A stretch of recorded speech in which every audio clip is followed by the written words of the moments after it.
Assalamualaikum warahmatullahi wabarakatuh. Pada kesempatan kali ini, saya Puspita Adelina Eljanah, mahasiswa Politeknik Pembangunan Pertanian Yogyakarta Magelang, dengan NIREM 0305190097, kelas Agribisnis Hortikultura 2. Nah, pada kesempatan kali ini, saya akan menjelaskan mengenai pemasaran produk abon cabai. Nah, langsung saja yang pertama yaitu profil produk dan profil kelembagaan abon cabai. Nah, untuk yang profil produk ini, nama usaha yang kami rintis ini adalah UKM Yami Partner, dengan nama produk yang kami buat yaitu bom abon cabai dengan harga 16.000 hingga 20.000. Nah, berat bersih pada abon cabai ini seberat 60 gram. Bahan baku yang kita gunakan untuk membuat abon cabai ini yaitu cabai rawit merah, dan bumbu dapur. Nah, terdapat 3 varian rasa. Yang pertama yaitu original, teri, dan daun jeruk. Nah, umur simpan pada abon cabai ini berkisar selama 3 bulan. Kemudian jenis kemasan pada abon cabai ini menggunakan botol plastik. Yang kedua yaitu kelembagaan usaha.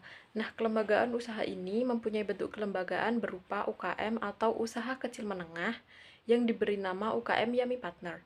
Nah, pembentukan UKM ini masih dalam tahap pendaftaran usaha ke bentuk UKM. Nah, tentunya dalam membuat kelembagaan UKM ini perlu mempunyai rencana itu seperti yang pertama menentukan produk yang akan dijual, yang kedua menyusun rencana usaha, yang ketiga membentuk tim kecil yang berkualitas, yang keempat memanfaatkan teknologi, dan yang kelima yaitu bergabung dengan komunitas usaha lain. Kemudian yang selanjutnya yaitu riset pemasaran. Yang pertama itu terdapat objek riset. Nah, pemilihan objek yang akan diriset adalah konsumen, karena untuk mengetahui bagaimana perilaku, permintaan, keinginan, dan penawaran konsumen di pasaran mengenai produk abon cabai. Selain itu, objek untuk riset pemasaran ini juga tentang kesesuaian harga dan alat pemasaran yang cocok untuk produk.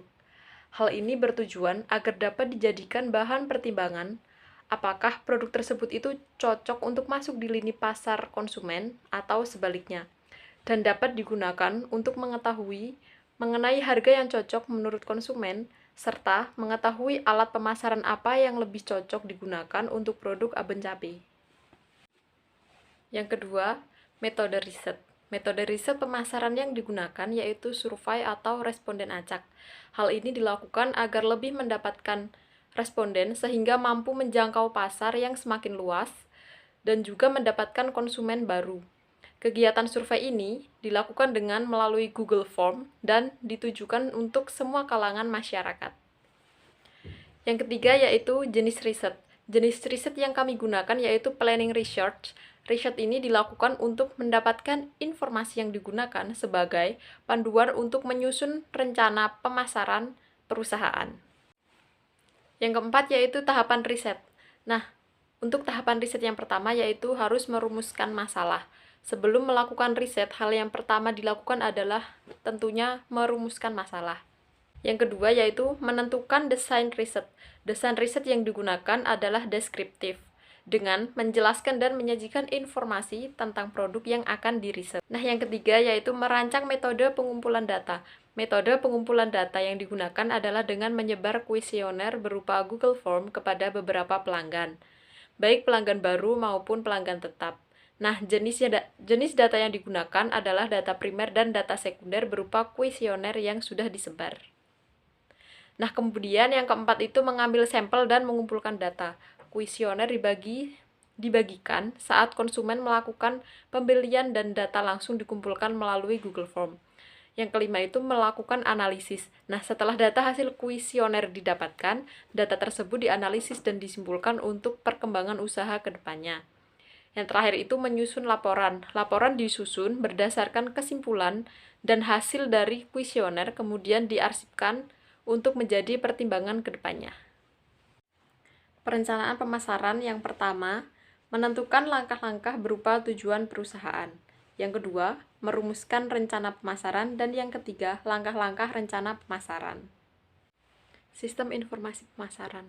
Nah, pada pemasaran produk abon cabai ini dilakukan secara online melalui media sosial atau marketplace seperti Instagram, WhatsApp, Shopee, Lazada, Tokopedia, dan yang lainnya. Nah, cara ini agar mempermudah para konsumen untuk membeli produk tersebut. penjualan melalui online ini sangat berguna karena selain lebih mudah dikenal oleh masyarakat Indonesia dan orang dapat lebih mudah untuk melakukan transaksi jual beli melalui online marketplace karena dapat lebih mudah dan juga praktis. Nah, melalui platform marketplace, jadi tidak akan membutuhkan penyewaan tempat untuk membuka lapak jualan dan ada juga tentunya akan lebih menghemat biaya dan traffic pengunjung pada marketplace juga sangat besar dan sangat potensial serta dapat banyak promo. Komunikasi pemasaran ini yaitu memberitahu atau memperlihatkan produk abon cabai kepada konsumen tentang bagaimana dan mengapa produk itu digunakan. Komunikasi pemasaran ini memungkinkan perusahaan menghubungkan merek mereka dengan orang, tempat, acara, merek, pengalaman, perasaan, dan hal yang lainnya. Pada pemasaran itu tentunya terdapat strategi pemasaran. Nah, yang pertama yaitu penjualan produk secara online dan offline. Yang kedua, pengembangan produk. Yang ketiga, pengembangan wilayah pemasaran. Dan yang keempat yaitu kegiatan promosi. Kita melakukan promosi seperti buy one get one, mendapatkan gift, kemudian gratis ongkir, dan sebagainya. Copywriting yaitu proses menulis materi, pemasaran dan promosi persuasif yang memotivasi orang untuk mengambil beberapa bentuk tindakan seperti melakukan pembelian, mengeklik tautan, menyumbang, ajakan, hingga mempengaruhi orang untuk menghubungi bagian penjualan. Nah, berikut gambar di samping contoh copywriting yang ada di Instagram. Selanjutnya yaitu pelayanan penjualan dan purna jual. Yang pertama yaitu pelayanan penjualan. Nah, pada penjualan abon cabai secara online ini melalui medsos dan penjualan secara offline, pelayanan prima yang akan dilakukan antara lain yang pertama, memberikan jawaban atas pertanyaan cepat dan tepat dari calon konsumen. Yang kedua, menyapa calon konsumen melalui chatting. Yang ketiga, memberikan informasi sederhana yang mudah dipahami konsumen. Yang keempat, memberikan salam hangat kepada calon konsumen. Yang kelima, memberikan arahan bagi calon konsumen mengenai produk abon cabai yang akan kami jual. Yang keenam, yaitu menjamin kepuasan pelanggan. Adapun pelayanan purna jual yang akan diberikan yaitu mengirimkan sesuai pesanan konsumen terkait produk yang dibeli dengan tepat waktu estimasi pengiriman. Selanjutnya itu memberikan tata cara penggunaan produk kepada konsumen. Yang ketiga, memberikan garansi dan penukaran kembali. Yang keempat, memberikan layanan konsultasi kepada konsumen. Dan yang terakhir itu memberikan produk yang lengkap sesuai yang ditawarkan kepada konsumen. Nah, mungkin cukup sekian penjelasan dari saya. Apabila terdapat kurang atau lebihnya, saya mohon maaf. Wassalamualaikum warahmatullahi wabarakatuh.